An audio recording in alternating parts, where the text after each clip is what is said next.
तो 35 MCQ human anatomy and physiology के, जो कि काफ़ी इम्पॉर्टेंट हैं, तो इनको आज करते हैं हम लोग। ओके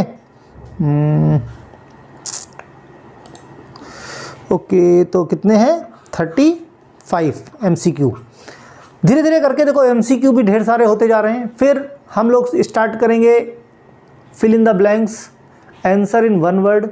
आज से मैंने एक और सीरीज चालू करी है, काहे की structure and IUPAC, pharmaceutical chemistry में स्ट्रक्चर IUPAC जो है लोगों को कम समझ में आ रहे हैं, तो मैंने सोचा एक बार रिवीजन करा देते हैं, है ना। तो उस पर कुछ बच्चे, मैंने सेकेंड ईयर के पेपर्स दिखाए कि इस फॉर्मेट पे आपके पेपर पूछे जाएंगे, तो बच्चे कंफ्यूज क्या हो रहे हैं, ये तो सारे सेकेंड ईयर के हैं। अरे भाई ये बताओ, अगर डेप्सोन आप में है और सेकेंड ईयर में है तो डेप्सोन बदल जाएगा क्या सेकेंड ईयर वालों के लिए या फर्स्ट ईयर वालों के लिए? अगर आइसोनियाजाइड आपके सिलेबस में है और सेकेंड ईयर के सिलेबस में है तो क्या आपके सिलेबस में बदल जाएगा? सारी की सारी ड्रग्स फर्स्ट ईयर के हिसाब से ही मैं पढ़ा रहा हूँ, सो इसलिए सारा का सारा सिलेबस फर्स्ट ईयर के हिसाब से कवर है। ओके, खैर हम लोग आगे चलते हैं ह्यूमन एनाटॉमी एंड फिजियोलॉजी के इंपॉर्टेंट क्वेश्चन देखने। Urine test of pregnancy determines, pregnancy के दौरान जो यूरिन टेस्ट होता है उसमें क्या डिटरमाइन होता है? मीन्स कौन सा हार्मोन डिटरमाइन होता है? एस्ट्रोजन होता है, प्रोजेस्टेरॉन होता है, ल्यूटिनाइजिंग हार्मोन होता है, या ह्यूमन कोरियोनिक गोनेडोट्रोपिक हार्मोन होता है? बताओ। Urine test of pregnancy determines, देखो बड़ा इंपॉर्टेंट क्वेश्चन है ना। क्वेश्चन का लेवल देखना और कोशिश करना देखो कितने कर पाते हो। तो जो भी प्रेगनेंसी चेक करने वाली किट वगैरह होती हैं, है ना, प्रेग्ना केयर, प्रेग्ना किट, जो कुछ भी है दुनिया भर की, वो सब क्या है? यूरिन से ही डिटेक्ट। यूरिन में क्या है? यूरिन में एक्स्ट्रा क्या है जो सिक्रीट होता है? ह्यूमन कोरियोनिक गोनेडोट्रोपिक हार्मोन जो होता है वो यूरिन के थ्रू बाहर चला जाता है, ये डिटेक्ट होता है। और जब ये डिटेक्ट होता है इट मीन्स प्रेगनेंसी पॉजिटिव है, यानी हमारा डी ऑप्शन सही है। ठीक, नेक्स्ट क्वेश्चन है development of Graafian follicle and ovulation are under control of. Graafian follicle का डेवलपमेंट और एग का ओवुलेशन, ये किस पे कंट्रोल होता है? कौन कंट्रोल करता है हार्मोन भाई? Oestradiol, oestrogen, progesterone, follicular stimulating hormone और ल्यूटिनाइजिंग हार्मोन? देखो ये क्वेश्चन काफ़ी आसान सा है, देखने से पता चल जाता है कि भाई ग्रेफियन फॉलिकल की बात करें तो फॉलिकुलर स्टिमुलेटिंग हार्मोन, ओवुलेशन की बात करें तो ल्यूटिनाइजिंग हार्मोन।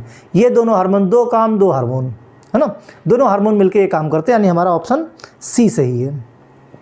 नेक्स्ट क्वेश्चन की बात करें, temperature of scrotum which is necessary for functioning of testis is always below the body temperature, this is difference is. देखो होता क्या है, टेस्टिस बॉडी के बाहर रहती हैं, स्क्रोटल सैक में रहती हैं, और टेस्टिस को स्पर्मेटोजेनेसिस करने के लिए, मीन्स स्पर्म फॉर्मेशन करने के लिए जो बॉडी का टेम्परेचर 37 डिग्री सेल्सियस है उससे टेम्परेचर कम चाहिए होता है। ये अप्रॉक्स अगर हम बात करें तो 35 डिग्री सेल्सियस के आसपास, 35 डिग्री सेल्सियस के आसपास ये क्या रहती हैं? मीन्स ये इनका वर्किंग रहता है। यही एक वजह है भाई, मान लिया ये टेस्टिस है और ये कवरिंग में है किसके? स्क्रोटल सैक के। इसीलिए जब गर्मी में ध्यान दो, टेस्टिस बॉडी से दूर भागती हैं। गर्मी में भाई बॉडी और ज़्यादा गर्म हो जाती है, तो टेस्टिस और स्क्रोटल सैक शरीर से दूर भागते हैं। वहीं अपोजिट अगर आप ठंडी में ले लो तो ठंडी में इसको क्या है, 35 डिग्री सेल्सियस चाहिए, बाहर का टेम्परेचर 0 डिग्री, बाहर का टेम्परेचर 4 डिग्री, तो 4 डिग्री पे तो वर्क नहीं, इसका वर्क कितने पे? 35 पे होता है। तो ये क्या करते हैं, ये इसीलिए सिकुड़ के बॉडी की तरफ जाते हैं। ठंडी में टेस्टिस बॉडी के करीब आते हैं ताकि बॉडी टेम्परेचर से उनके अंदर जो टेम्परेचर है वो नॉर्मल हो सके, 35 डिग्री सेल्सियस के आसपास वो मेंटेन कर पाए ताकि स्पर्मेटोजेनेसिस आराम से कर लें। तो जिसने भी रिप्रोडक्टिव सिस्टम मुझसे पढ़ा है उसको ये सब चीज़ बताने की जरूरत नहीं, अंडरस्टूड है, क्लियर होगा। ओके, फिर भी मैंने कहा थोड़ा सा ब्रीफ कर देता हूँ। तो अब पता चल गया भाई बॉडी टेम्परेचर कितना, 37 डिग्री सेल्सियस चाहिए, कितना? 35, डिफरेंस कितना? 2 डिग्री। इसका मतलब क्या कि टेस्टिस को वर्क करने के लिए कितना टेम्परेचर चाहिए? 35, और डिफरेंस पूछ कर रहा है यहाँ पे, डिफरेंस कितना है? तो डिफरेंस है 2 डिग्री सेल्सियस। अब ये मत कह देना कि 2 डिग्री सेल्सियस पे टेस्टिस बेटर वर्क करते हैं, ये बॉडी टेम्परेचर से टेस्टिस के वर्किंग टेम्परेचर के बीच का डिफरेंस है। 37 डिग्री सेल्सियस बॉडी टेम्परेचर और 35 अप्रॉक्स, 34 भी हो सकता है ना, 35 34 के अप्रॉक्स ये वर्क करता है। तो डिफरेंस कितना आया, 2 से 3 के बीच का। ठीक, यानी हमारा सी ऑप्शन सही है। नेक्स्ट क्वेश्चन है, which one of the following is primary sex organ. सोचो क्या है भाई, स्क्रोटम, टेस्टिस, पेनिस, प्रोस्टेट। बताओ भाई प्राइमरी सेक्स ऑर्गन कौन है, सोच के बताओ। मेरे हिसाब से ज़्यादा लोग किस पे टिक करेंगे, बी पे। ज़्यादा से ज़्यादा लोग बी पे टिक करेंगे, पेनिस पे। लेकिन ये बताओ भाई प्राइमरी सेक्स ऑर्गन कौन होते हैं, वो होते हैं जो गैमीट फॉर्मेशन कर सकें, जो गैमीट फॉर्मेशन कर सके, गैमीट बना सकें। जैसे मेल के केस में टेस्टिस, गैमीट कौन, मेल गैमीट कौन होता है, स्पर्म। अगर हम बात करें किसकी, मेल गैमीट। भाई देखे होगे ये सिंबल किसका है, मेल का सिंबल, और फीमेल का सिंबल ऐसे होता है। तो मेल गैमीट की बात करें तो मेल गैमीट होते हैं स्पर्म। ये फॉर्मेशन कहाँ पे होता है, टेस्टिस में। फीमेल की बात करें तो फीमेल का भाई क्या होता है, एग। फॉर्मेशन कहाँ पे होता है, ओवरी में। तो ओवरी के मीन्स फीमेल के केस में अगर हम प्राइमरी सेक्स ऑर्गन की बात करें दैट इज ओवरी, है ना। और मेल के केस में अगर हम प्राइमरी सेक्स ऑर्गन की बात करें तो होता है टेस्टिस, ना कि पेनिस। यानी हमारा सी ऑप्शन सही है, राइट। ये कन्फ्यूज़न बहुत सारे लोगों को होता है, इसलिए क्लियर करना जरूरी था। आई colour is detected by, I colour किससे डिटेक्ट होता है भाई, रॉड से होता है, कोरोइड से होता है, कोन से होता है, या रॉड एंड कोन से होता है। कलर डिटेक्शन किससे होता है, कलर का देखो ध्यान से समझने की कोशिश करो। दिन में कौन वर्क करता है, रॉड्स ज़्यादा वर्क करते हैं कि कोन्स करते हैं, कोन्स करते हैं। और जब लाइट हल्की होती है, डिमिनिश लाइट, यानी नाइट में कौन काम करते हैं, रॉड्स काम करते हैं। तो जो दिन में काम करेगा, रात में कैसा ब्लैक एंड वाइट दिखता है, सब कहाँ कलर दिखता है। अगर लाइट ना पड़े तो क्या सब ब्लैक एंड वाइट दिखेगा या सब काला काला दिखेगा। इसका मतलब जो दिन में काम करता है वही कलर डिटेक्ट करेगा। और दिन में कौन काम करता है, हमारे कोन्स काम करते हैं। अब कहा जाए डिमिनिश लाइट में, कम लाइट में कौन काम करता है, तो वहाँ पे रॉड्स काम करते हैं, राइट। तो 2 क्वेश्चन क्लियर हो गए। नेक्स्ट है, retina contains maximum number of cone in the region. Retina का एक रीजन होता है जहाँ पे सबसे ज़्यादा मात्रा में क्या होते हैं, कोन्स होते हैं, और रॉड्स की मात्रा एकदम नेग्लिजिबल होती है, ना के बराबर। उसको क्या बोलते हैं भाई, fovea centralis, blind spot, edge side पे या स्लाइड पे, तो या साइड पे। तो भाई retina contains maximum number of cones in the region, किधर पे, कहाँ पे भाई बताओ, किस रीजन में। तो जो कोन्स का रीजन होता है that is called fovea centralis, यानी हमारा ए ऑप्शन सही है। यहाँ पे कोन्स सबसे ज़्यादा होते हैं। नेक्स्ट क्वेश्चन है, retina is composed of. Question क्या है, रेटिना किससे बनी होती है, कोन से, रॉड से, न्यूरोगैंग्लियन से, या सिर्फ रॉड से, या सिर्फ कोन से, या सिर्फ रॉड एंड कोन से। बताओ भाई, क्वेश्चन इंपॉर्टेंट है, अच्छा है क्वेश्चन, है ना। Retina is composed of only rods, only cones, rod and cones, या रॉड, कोन्स एंड न्यूरोगैंग्लियन। तो रॉड एंड कोन्स और न्यूरोगैंग्लियन से मिलकर बनते हैं रेटिना, यानी हमारा ए ऑप्शन सही है, करेक्ट। नेक्स्ट है, the defective condition of accommodation of eye in which distant object which are seen distinctly but near object indistinct. दूर का तो दिखता है, पास का साफ नहीं दिखता है। दूर का दिखता है, पास का साफ नहीं दिखता है। मतलब क्या कर रहा है, object which are seen distinctly, distant means जो दूर पे है, डिस्टेंस पे है, वो तो क्लियर दिख रहा है, बट नियर ऑब्जेक्ट इनडिस्टिंक्ट, पास का ऑब्जेक्ट। होता क्या है, धीरे धीरे एज के साथ साथ जो मसल्स होती हैं जो लेंस को होल्ड करके रखती हैं, उनकी फ्लेक्सिबिलिटी कम होने लगती है। यही एक वजह है कि पास का दिखना। याद करो 40 साल के बाद जो लोग होते हैं वो क्या करते हैं, जैसे उनको पढ़ने को दिया जाए तो दूर कर लेते हैं ऐसे, दूर करके पढ़ते हैं, राइट। उनको पास का कम दिखता है। तो ये जो डिसऑर्डर है इसको क्या बोलते हैं, डिफेक्टिव कंडीशन को क्या बोलते हैं, इसको बोलते हैं हाइपरमेट्रोपिया। क्या बोलते हैं, हाइपरमेट्रोपिया। फॉर साइटनेस, दूर का दिखता है, फॉर साइटेडनेस, और नियर का नहीं दिखता, पास का नहीं दिखता, ठीक, यानी हमारा बी ऑप्शन सही है। नेक्स्ट है ओल्ड साइटेडनेस। ओल्ड साइटेडनेस को और क्या बोलते हैं, मायोपी। देखो इसमें भी वही कंडीशन है, ओल्ड जो बूढ़े लोग हो जाते हैं उनके क्या है, जो भी मसल्स हैं वो सारी की सारी मसल्स लूज हो जाती हैं, लगभग फ्लेक्सिबिलिटी खो देती हैं, है ना। तो कई तरह की प्रॉब्लम, ओल्ड साइटेडनेस कौन सी बोलेंगे भाई, मायोपिया, ग्लाउकोमा, प्रेस बायोपिया या नन। तो सही आंसर क्या है, प्रेस बायोपिया। प्रेस बायोपिया को और दूसरा नाम क्या है, ओल्ड साइटेडनेस, ठीक। नेक्स्ट है काला मोतिया। जैसे मोतियाबिंद होता ना, कटरैक्ट, तो वैसे ही नाम है काला मोतिया। अब ये बताओ उसी कटरैक्ट को बोलते हैं काला मोतिया या कुछ और होता है, काला मोतिया या काला मोतियाबिंद। हाँ भाई बताओ, कटरैक्ट, स्ट्रैबिस्मस, नन या ग्लाउकोमा। तो ग्लाउकोमा को बोलते हैं काला मोतिया। क्या बोलते हैं, ग्लाउकोमा को बोलते हैं काला मोतिया। फिर कटरैक्ट को क्या बोलते हैं, कटरैक्ट को क्या बोलते हैं, कटरैक्ट को बोलते हैं, क्या बोलते हैं, सफ़ेद मोतिया, ठीक। कटरैक्ट को बोलते हैं सफ़ेद मोतिया और ग्लाउकोमा को बोलते हैं काला मोतिया। देखो दो क्वेश्चन क्लियर हो गए। नेक्स्ट है table salt is often iodised for certain area to prevent. जो टेबल सॉल्ट लेते हैं वो आयोडाइज्ड है कुछ एरिया के लिए, या आयोडाइज्ड लिया तो कुछ एरिया में वो क्या प्रिवेंट करता है, किससे बचाता है, ग्वाइटर से, स्कर्वी से, एक्रोमेगैली से या रिकेट से। तो अगर आयोडाइज्ड है तो आयोडीन किसके लिए, घेंगा रोग के लिए, यानी ग्वाइटर, यानी ये क्या है, प्रिवेंट करता है किससे, ग्वाइटर से, यानी हमें ग्वाइटर से, घेंगा रोग से बचाता है। ए ऑप्शन करेक्ट है।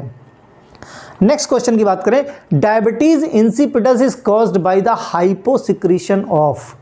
डायबिटीज इंसिपिडस की बात हो रही, क्वेश्चन ध्यान से समझो, डायबिटीज मेलाइटस मत समझ लेना। हाँ भाई, diabetes insipidus, hyposecretion of insulin, hyposecretion of oxytocin, hyposecretion of vasopressin या नन। बताओ भाई, diabetes insipidus, not diabetes mellitus, है ना। इसका शुगर से कोई लेना देना नहीं, और शुगर से लेना देना नहीं है तो फिर इंसुलिन से लेना देना नहीं। फिर बचा क्या हमारा correct answer, vasopressin, anti diuretic hormone, जिसको हम क्या बोलते हैं, वैसोप्रेसिन, राइट। हमारा सी आंसर सही है। नेक्स्ट है the reabsorption of water in kidney under control of hormone. तो क्वेश्चन जो मैंने पहले दिया था वही सेम क्वेश्चन अभी भी है। Reabsorption of water in kidney under control of hormone, कौन सा हार्मोन भाई, ल्यूटिनाइजिंग हार्मोन, एसटीएच, एसीटीएच या ADH. ADH anti diuretic hormone.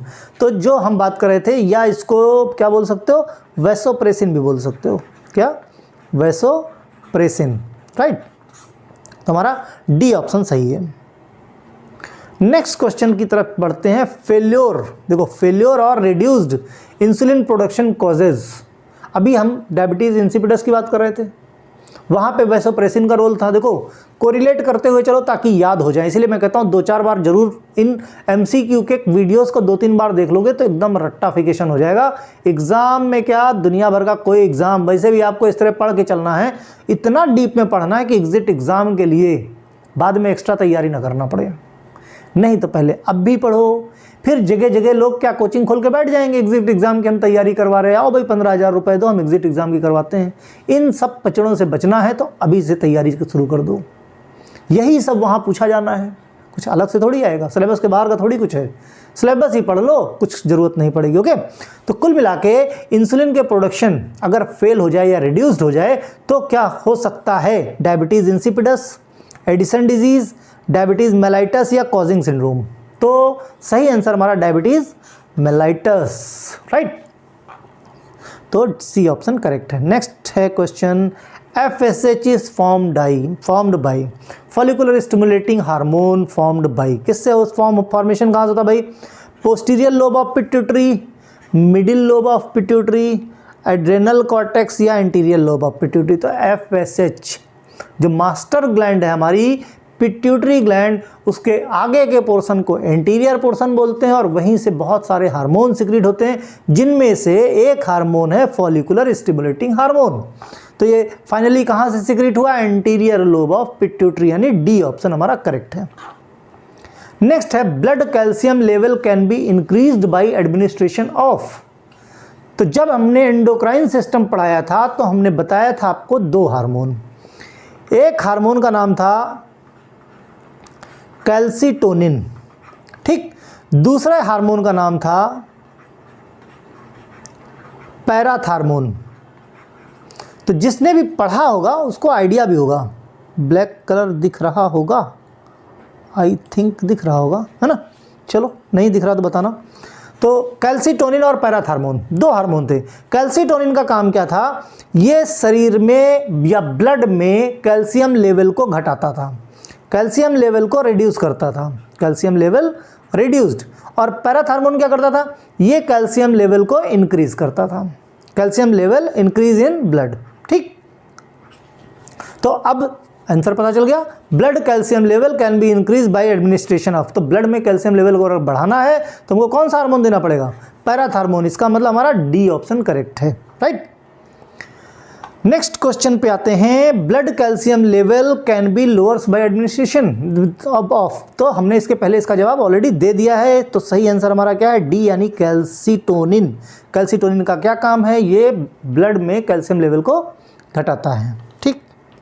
Next है obturator foramen occurs in. Obturator foramen occurs in कहाँ पे होता है भाई? स्कल में होता है, वर्टिब्री में होता है, पेक्टोरियल गर्डल में होता है या पेल्विक गर्डल में होता है? बताओ भाई, व्हाट इज द सही answer? Obturator foramen occurs in, that is pelvic girdle is the correct answer, यानी हमारा डी ऑप्शन सही है। नेक्स्ट क्वेश्चन पे बढ़ते हैं। Surplus amino acid are broken down to form urea. अगर बॉडी में अमीनो एसिड सरप्लस है यानी ज़्यादा है तो यूरिया में कौन कन्वर्ट करेगा? Spleen, liver, kidney and intestine. तो एक टर्म था, हमने पढ़ा था लीवर के फंक्शन में, क्या था वो? डीएमिनेशन। क्या था? डीएमिनेशन, यानी अमीनो एसिड को डीएमिनेट कर दे, और डीएमिनेट करके क्या बना देगा? यूरिया बना देगा। ढेर सारे अमीनो एसिड हैं तो उनको डीएमिनेट करके, डीएमिनेशन किसका है? वर्क किसका है? लीवर का है। तो क्या करेगा वो करेगा यूरिया बना देगा। तो हमारा सही आंसर क्या मिल गया? सी, ठीक। नेक्स्ट है loop of Henle lies in. Loop of Henle कहाँ पे स्टैंड करता है? यूरेटर में, कॉर्टेक्स में, मेडुला में या सभी में? तो देखो, जब मैंने पढ़ाया था एक्सक्रीटरी सिस्टम तो उसमें कुछ इस तरह से, जैसे बोमेन कैप्सूल हो गया, है ना, फिर ये क्या थोड़ी जिग जैग टाइप की लाइन थी, इन शॉर्ट बता समझ लो, लूप ऑफ हेनले हो गया, है ना, ये कुछ इस तरह से करके था। फिर यहाँ पे क्या था? आपकी कलेक्टिंग डक्ट, ओके। तो ये ऐसे डिवाइड किया गया था। तो जो ऊपर का पार्ट था इसको हमने बोला था कॉर्टेक्स पोर्शन, और जो नीचे का पार्ट था इसको हमने बोला था मेडुला। क्या बोला था? Medulla, correct. इतना क्लियर हुआ? तो अब बताओ भाई, लूप ऑफ हेनले कहाँ है? ये आपका लूप ऑफ हेनले है ना। अगर ये लूप ऑफ हेनले है तो किस रीजन में एग्जिस्ट कर रहा है? मेडुला रीजन में एग्जिस्ट कर रहा है, राइट। तो मेडुला, तो सही आंसर हमारा क्या होगा? फिर बी हमारा करेक्ट आंसर होगा। इस तरह से करके देखो, कॉन्सेप्ट के साथ पढ़ोगे तो एमसीक्यू क्या कि एमसीक्यू का बाप भी सॉल्व होगा, राइट। बस कॉन्सेप्ट क्लियर रखो। नेक्स्ट है question, structural and functional unit of kidney. Kidney की स्ट्रक्चरल फंक्शनल यूनिट क्या है? जैसे स्मॉल जो सेल होती है वो हमारी बॉडी के स्ट्रक्चरल एंड फंक्शनल यूनिट होती है, ठीक उसी तरह से किडनी भी छोटे छोटे किससे मिलकर बनी? Glomerular, loop of Henle, nephron या नन। तो नेफ्रॉन से मिलकर, यानी कि स्ट्रक्चरल एंड फंक्शनल यूनिट किसकी है किडनी की? नेफ्रॉन, यानी हमारा सी ऑप्शन सही है, राइट। नेक्स्ट क्वेश्चन है, glucose present in glomerular filtrate is reabsorbed in. अब भाई देखो फिर बताऊंगा, ये ऐसे करके इधर से जो आर्टरी आ रही थी और फिर इधर जा रही थी, यहाँ पे उसने क्या ढेर सारा जाल बना लिया जिसको हमने ग्लोमेरुलर बोला था, राइट। आने वाला क्या था, एफरेंट आर्टरी थी। कौन सी, एफरेंट आर्टरी, और जाने वाली ईफरेंट थी। देखो ये सारे क्वेश्चन हैं, आने वाली आर्टरी का नाम एफरेंट, जाने वाली आर्टरी का नाम ईफरेंट, ठीक। तो अब देखो यहाँ पे जब ये फिल्टर हुआ तो यहाँ पे हमने आपको समझाया था, पानी हो गया, ग्लूकोज हो गया, सोडियम हो गया, क्लोराइड हो गया, पोटेशियम हो गया, यूरिया हो गया, अमीनो एसिड हो गए, है ना। तो ये सब क्या फिल्टर होके आ गए नीचे फिल्ट्रेट में। अब फिल्ट्रेट में आ गए तो जो जरूरी है भाई फिल्टर, वहाँ पे देखो सेलेक्टिव परमेबिलिटी नहीं, वहाँ तो छन्नी लगी है, जो पोर साइज में आएगा वो छन के नीचे आ जाएगा। अब परमेबिलिटी सेलेक्टिव नहीं है, उस पोर भाई वहाँ तो छन्नी है, उस पोर साइज का है तो पास आउट हो जाएगा भाई। तो उसके बाद क्या है, फिर आगे हमारा आ जाता है प्रॉक्सिमल कन्वोल्यूटेड ट्यूब्यूल। यहाँ पे सिलेक्टिविटी होती है, चेक किया जाएगा, हाँ भाई तुम्हारी ज़रूरत है शरीर को, वापस जाओ, शरीर को नहीं ज़रूरत है जाओ यूरिन में मिल जाओ, तुम्हारी ज़रूरत है उधर वापस जाओ, है ना। तो वहाँ पे बॉडीगार्ड लगा दिए गए हैं बाकायदे कि जो भी वहाँ से छन के आया है, ऐसा तो नहीं वो हमारे काम का है, अगर काम का है तो वो वापस ले लिया जाएगा ब्लड में, और नहीं काम का है तो वो बाहर एक्सक्रीट कर दिया जाएगा, ठीक। तो कुल मिला के जो ग्लूकोज होता है हमारे प्रॉक्सिमल कन्वोल्यूटेड ट्यूब्यूल में वापस से रीअब्जॉर्ब होता है, और चूंकि साइज बड़ा होता है इसलिए इनका रीअब्जॉर्प्शन एक्टिवली होता है, तो इसको क्या बोलते हैं, एक्टिव रीअब्जॉर्प्शन। तो एक क्वेश्चन और क्लियर हो गया, पानी का रीअब्जॉर्प्शन कैसा, पैसिव, ग्लूकोज का कैसा, एक्टिव, है ना। फिर नेक्स्ट क्वेश्चन पे बढ़ते हैं हम लोग। Ileum is a part of, question समझना और क्वेश्चन की ब्यूटी को समझना। Ileum is a part of, ileum किसका पार्ट है भाई, स्पेलिंग पे ध्यान देना, स्पेलिंग क्या है, स्पेलिंग है ILIUM। Ilium is a part of small intestine, large intestine, pelvic girdle. तो ये जो ILIUM है that is a part of pelvic girdle. बहुत सारे भाई बंधु क्या लगा दोगे, स्मॉल इंटेस्टाइन लगा के चले आओगे, और यहाँ तो तीर मार दिया हमने, हाँ भाई हमारा सही है, आगे आओ।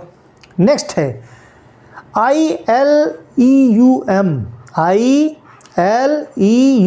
ये भी इलियम है। ये इलियम किसका पार्ट है, pelvic girdle, large intestine, none या स्मॉल इंटेस्टाइन। अब ये इलियम जो है स्मॉल इंटेस्टाइन का पार्ट है। आई और ई के डिफरेंस में पेल्विक गर्डिल स्मॉल इंटेस्टाइन के बीच में एक ही नाम है इलियम, दोनों का वही प्रोनाउंसिएशन है, लेकिन कितना फर्क आ गया। अगर ILI है तो पेल्विक गर्डिल में है का पार्ट है, और ILE है इट मीन्स स्मॉल इंटेस्टाइन का पार्ट है। ध्यान रखना, क्वेश्चन बहुत ट्रिकी है और बहुत बढ़िया क्वेश्चन है, ठीक है। नेक्स्ट है इर्रेगुलर बोन्स। इर्रेगुलर बोन्स कौन सी है भाई, vertebrae, carpals of wrist, tarsals of ankles, ये सारी की सारी जो है इर्रेगुलर बोन्स हैं, यानी हमारा सी ऑप्शन करेक्ट है। नेक्स्ट क्वेश्चन है there is no synovial cavity present. हमारी बॉडी में बहुत सारी ऐसी जगह हैं, ऐसे छोटे मोटे जॉइंट्स हैं जहाँ पे साइनोवियल जॉइंट नहीं है, साइनोवियल फ्लूइड नहीं है, ओके, कैविटी नहीं है साइनोवियल फ्लूइड की। जब कैविटी नहीं तो साइनोवियल फ्लूइड नहीं। जैसे joint between teeth and maxilla, teeth and maxilla के बीच में कोई कैविटी नहीं, मूवमेंट नहीं। Joint between teeth and mandible, कोई कैविटी नहीं है। बोन ऑफ स्कल, कोई कैविटी नहीं है, है ना। तो भाई कहीं जॉइंट होता है तो वहाँ पे साइनोवियल, वहाँ लुब्रिकेशन की जरूरत पड़ती है। अब टीथ और मैंडिबल के बीच में क्या लुब्रिकेशन करोगे, क्या दांत निकाल के बाहर कर दोगे, है ना। तो कुल मिला के ये सारे के सारे क्या हैं, ऐसी जगह हैं जहाँ पे कोई साइनोवियल कैविटी नहीं होती है, यानी सी ऑप्शन सही है। Name of flat bone, sternum, cranial bone और स्कैपुला ऑफ पेल्विक गर्डिल, ये सारी की सारी फ्लैट बोन्स हैं। देखो इनके नाम याद कर लो। अब मैंने यहाँ पे इंफॉर्मेशन के लिए तीनों दे दिए। मान लिया कोई क्वेश्चन अलग से आ जाए उठा के कि नेम द फ्लैट बोन, उसमें से कोई एक हो, या which one is not flat bone, है ना, कुछ भी इस तरह से करके पूछ सकते, तो वहां पे तैयार रहना जवाब देने के लिए, राइट। तो हमारा बी ऑप्शन करेक्ट है, यानी सारे के सारे हमारे क्या है, फ्लैट बोन के एग्जाम्पल हैं। नेक्स्ट है which of the following is largest artery in human body. Human body के अंदर सबसे बड़ी आर्टरी कौन सी है, कार्डियोवैस्कुलर सिस्टम याद करो, कौन सी भाई, पल्मोनरी है, रेनल आर्टरी है, नन है या एओर्टा है। तो डी ऑप्शन है हमारा कौन सा, एओर्टा, यानी largest artery in the human body is aorta. Next है which of the following is largest vein. देखो अभी लार्जेस्ट आर्टरी की बात थी, अब क्या है, लार्जेस्ट वेन की बात हो रही है। लार्जेस्ट वेन कौन सी भाई, pulmonary vein, renal vein, inferior vena cava. तो कौन सी, देखो सुपीरियर वेना केवा क्या थी, ऊपर अपर पार्ट का इम्प्योर ब्लड, डीऑक्सीजनेटेड ब्लड हमारे हार्ट में ले जाती थी, और इन्फीरियर वेना केवा हमारी लोअर पार्ट का सारा का सारा डीऑक्सीजनेटेड ब्लड कहाँ लेके जाता है, हार्ट में, ठीक। तो यानी कि सबसे ज़्यादा एरिया किसको रन कराना पड़ा, इन्फीरियर वेना केवा को, तो ये वेन सबसे ज़्यादा बड़ी है, ठीक। नेक्स्ट क्वेश्चन पे आते हैं, विच of the following is smallest endocrine gland in human body. Endocrine gland हमने पढ़ रखी हैं, thyroid gland, thymus gland, pituitary gland, pineal gland. तो दिमाग में हमारे एक छोटी सी ग्लैंड होती है, जैसे मीटर में एक छोटी सी लाइट जलती रहती है ना, लुप लुप लुप, ठीक वैसे ही हमारे दिमाग में भी छोटी सी एंडोक्राइन ग्लैंड है जिसका नाम है पीनियल ग्लैंड, यानी हमारा डी ऑप्शन करेक्ट है। नेक्स्ट क्वेश्चन है which of the following is smallest human cell. Smallest human cell कौन सी है, ovum, red blood cell, hepatic cell या स्पर्म सेल। तो smallest human cell is called as sperm cell, यानी D option हमारा correct है, ठीक। स्पर्म सेल जो है सबसे छोटी सेल होती है। फिर अगर छोटी सेल की बात हुई तो बड़ी सेल की बात भी हो जाए। लार्जेस्ट ह्यूमन सेल कौन सी है भाई, हमारी ह्यूमन बॉडी में, स्पर्म, प्लेटलेट्स, ओवम या ऑल। तो ये लार्जेस्ट ह्यूमन सेल किस केस में होगी, ये फीमेल केस में होगी। नहीं तो कहोगे सर मेल में कहाँ लार्जेस्ट हो गई, तो ओवम एग जो है लार्जेस्ट सेल है, ठीक, यानी हमारा बी ऑप्शन सही है। नेक्स्ट है which one of the following is largest gland in human body. अभी तक बात करी थी हमने स्मॉलेस्ट एंडोक्राइन ग्लैंड की, अब हम बात कर रहे हैं लार्जेस्ट ग्लैंड। ये क्वेश्चन प्रीवियस एग्जाम में पूछा गया है, जो मल्टीपल चॉइस हुआ था। तो लार्जेस्ट ग्लैंड कौन सी भाई, पैंक्रियाज, लीवर, पिट्यूटरी और थाइमस। तो लार्जेस्ट ग्लैंड होती है लीवर। देखो एक एक क्वेश्चन को बहुत ध्यान से बिल्कुल रट लेना, ये क्वेश्चंस बहुत काम आएंगे, ठीक है। तो नेक्स्ट क्वेश्चन है which of the following is longest when in human body. Longest when in human body, pulmonary vein, superior vena cava, great cardiac vein या ग्रेट सेफनस वेन। तो largest when in human body, largest तो हम देख चुके superior vena का, inferior vena cava, ये क्या है, लॉन्गेस्ट की बात हो रही है, सबसे लंबी। तो ग्रेट स्पेनस ये पैर की है ना, पैर की वेन है, ग्रेट सेफनस वेन बोलते हैं इसको। तो डी ऑप्शन हमारा करेक्ट है। देखो मैंने जॉब को लेके एवी मोटिवेशन पे एक अपडेट दी है, जुबिलिएंट जेनरिक्स, आपने सुना होगा, उत्तराखंड में कंपनी है जो बहुत कई तरह की दवाएं बनाती है ना, तो उसका इंटरव्यू है। तो उससे रिलेटेड जो भी है इन्फॉर्मेशन है वो मैंने एवी मोटिवेशन पे शेयर किया है, इसके नीचे मैं लिंक भी दे दूंगा। इससे तरह की अगर कोई भी इन्फॉर्मेशन चाहिए तो आप उस चैनल को विजिट कर सकते हो, बस छोटी सी इन्फॉर्मेशन यही पास करनी थी। नेक्स्ट है which one of the following is longest bone in human body. कौन सी longest bone, mandible, tibia, humerus, femur. तो सबसे जो लंबी बोन है that is called femur, okay. Next है which of the following is largest antibody. याद रहे लार्जेस्ट एंटीबॉडी की बात हो रही है, IgG से कंफ्यूज मत होना, या IgD या IgE। कुछ लोग बोलेंगे सर IgG लार्जेस्ट एंटीबॉडी इन ह्यूमन बॉडी में कौन सी है, IgM। कौन सी, IgM is the largest, immunoglobulin M, ठीक। तो कुल मिला के ये 36 हैं। एक क्वेश्चन, अच्छा 35 भी थे, ठीक। तो ये 35 वेरी इंपॉर्टेंट क्वेश्चन थे। किसी तरह की कोई समस्या, और हाँ जॉब से रिलेटेड कोई भी इंफॉर्मेशन चाहिए, जो भी अपडेट, तो एबी मोटिवेशन पे अपडेट हो जाएगी। अभी तक काफ़ी दिनों से अपडेट नहीं आ रही थी, वजह उसके पीछे थी आप लोगों का एग्ज़ाम, ज़्यादा ध्यान इधर देना था। जैसे जैसे एग्ज़ाम्स ख़त्म हो रहे हैं, अब कुछ ही स्टेट के एग्ज़ाम बचे हुए हैं, ऑलमोस्ट सिलेबस भी हमारा करीब करीब हो ही रहा है, तो थोड़ा सा ध्यान उधर देते हैं। तो क्योंकि बच्चे निकलेंगे तो उनको जॉब भी चाहिए, तो जिनको चाहिए, चाहे मार्केटिंग से रिलेटेड हो, चाहे रिसर्च एंड डेवलपमेंट से रिलेटेड हो, चाहे प्रोडक्शन से रिलेटेड हो, चाहे क्यूसी से रिलेटेड हो, चाहे क्वालिटी एश्योरेंस से रिलेटेड हो, चाहे इंजीनियरिंग से रिलेटेड हो, चाहे टेक्नीशियन से रिलेटेड हो, जिस तरह की भी चाहिए सारी इन्फॉर्मेशन वहाँ पे आपको अवेलेबल हो जाएंगी। Okay, bye.